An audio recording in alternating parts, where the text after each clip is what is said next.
Salut les boyos, bienvenue dans cette nouvelle vidéo. Aujourd'hui je suis en Franche-Comté dans ma région natale et je vous emmène visiter le Cromlech des Fourneaux. C'est parti.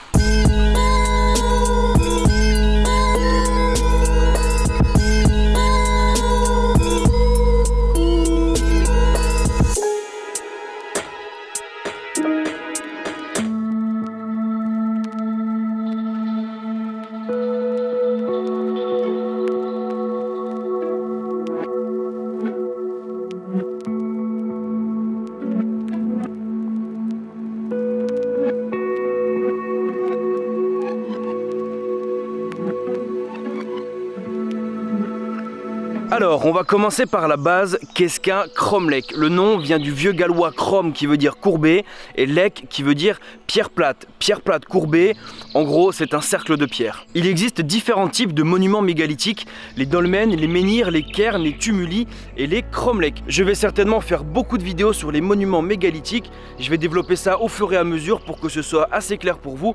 Et aujourd'hui, je vais parler principalement de cromlech. Le site se situe dans la commune d'Hérimoncourt dans le Doubs et comme la plupart des sites mégalithiques, son orientation a été minutieusement choisie. Ici, on est orienté précisément sur l'ouest, ce qui permet au moment des équinoxes d'observer le coucher du soleil et de se repérer dans le temps. Il a été découvert en 1856 par Lucien Quélé, qui était médecin à Hérimoncourt et également mycologue. La mycologie, c'est la science qui étudie les champignons et c'est justement en partant à la cueillette qu'il a découvert ce site. Il est daté de l'époque du néolithique, c'est-à-dire entre moins 7000 et moins 3000. Ça fait une fourchette de 4000 ans, donc autant dire que niveau précision, il faudra repasser plus tard les copains. La région a été occupée par les Celtes, notamment par la tribu des Roracs et par les Romains. Donc on suppose que le site a toujours été plus ou moins occupé et en activité. Il est relativement vaste et il se compose d'un cromlech qui est juste derrière moi, d'un menhir que je vais vous montrer un petit peu plus tard et de beaucoup de tumuli.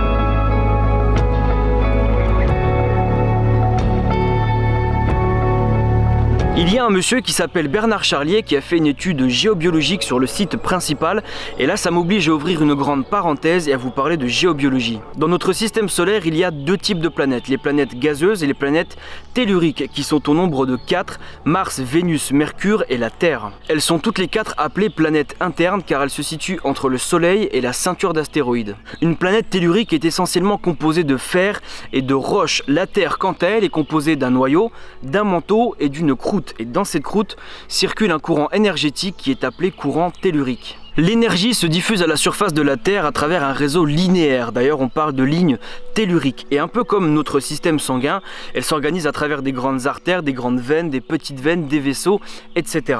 La géobiologie est la science qui étudie ce réseau d'énergie et qui repère à la surface de la Terre les lignes et les points remarquables. Alors pourquoi faire une étude géobiologique sur ce site? Eh bien parce qu'il se trouve que les sites sacrés à travers le monde sont très souvent, pour ne pas dire tout le temps, sur des points énergétiques remarquables qu'on appelle des nœuds telluriques, c'est-à-dire des croisements entre deux lignes. Je m'arrête ici pour la géobiologie, mais si c'est un sujet qui vous intéresse, je vous mets dans la description un lien vers une vidéo qui en parle très bien. Je referme cette parenthèse qui était un petit peu longue, mais j'espère que vous aurez appris 2 ou 3 choses.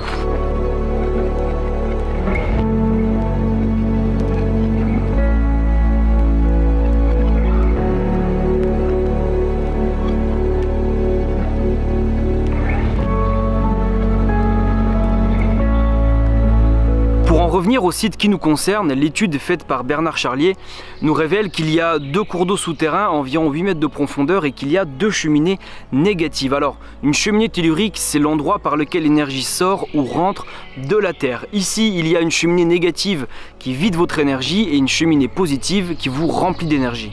En gros, quand vous avez un coup de mou, vous vous placez ici pour vider vos énergies négatives et vous vous placez ici pour vous remplir d'énergie positive. Je vais faire une petite précision qui me semble importante. La géobiologie aujourd'hui n'est pas reconnue par la science traditionnelle. Elle est considérée comme une pseudo-science. Alors peut-être que vous croyez que tout ça c'est des foutaises ou peut-être que vous êtes sensible aux énergies telluriques.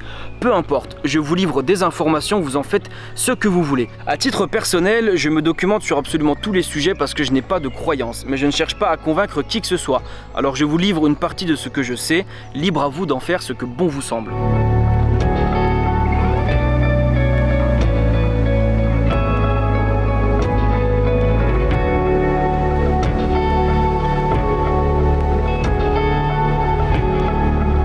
Autour du site, il y a un chemin de procession sur lequel je me trouve actuellement et qui est bordé de très nombreux tumuli. Alors un tumulus, c'est une tombe qui est composée de pierres assemblées sans mortier, généralement disposées en cercle, dans lequel on venait déposer un corps, que ce soit un humain ou un animal, et ensuite on recouvrait de terre, et on dit un tumulus, des tumuli. Malheureusement, la plupart des tumuli ont été détruits plus ou moins volontairement, et tout ce qu'il en reste aujourd'hui, c'est des petits cercles de pierre, comme vous pouvez le voir derrière moi.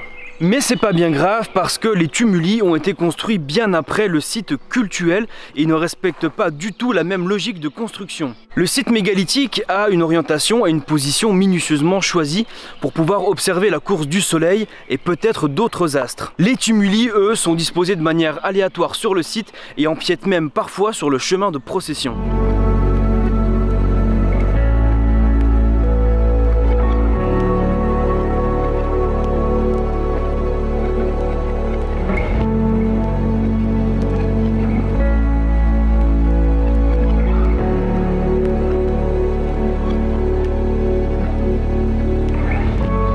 Laissez-moi vous présenter la pierre des druides. C'est le dernier menhir encore debout de tout le site.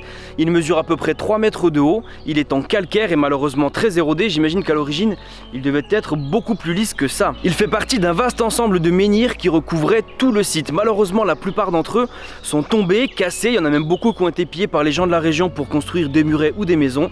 C'est le dernier menhir debout de tout le site. Il est situé à l'est du cromlech, à environ, je dirais, entre 250 et 300 mètres, ce qui nous donne une bonne idée de la taille originale du site, à travers lequel on pouvait observer la course du soleil, mais peut-être même la course de la lune, comme dans le cromlech du Crucuneau en Bretagne, dont je vous parlerai certainement dans une autre vidéo. Avant de terminer la visite, j'aimerais avoir votre avis. Je fais assez peu de vidéos sur l'univers mégalithique pour une raison assez simple, c'est qu'il y a peu de choses à filmer. En revanche, j'ai beaucoup de choses à dire. Alors si cet univers vous intéresse et que vous voulez voir des vidéos dans lesquelles je m'exprime plus, n'hésitez pas à me le dire dans les commentaires parce que des mégalithes en Europe il y en existe énormément et je pourrais vous faire une belle quantité de vidéos. En attendant, j'espère que celle-là vous aura plu. Si c'est le cas, n'hésitez pas à liker et à la partager. Si vous voulez continuer de voyager avec moi, surtout n'oubliez pas de vous abonner et d'activer la petite cloche pour avoir toutes les notifications. Moi je vous dis à bientôt pour une prochaine destination. Ciao.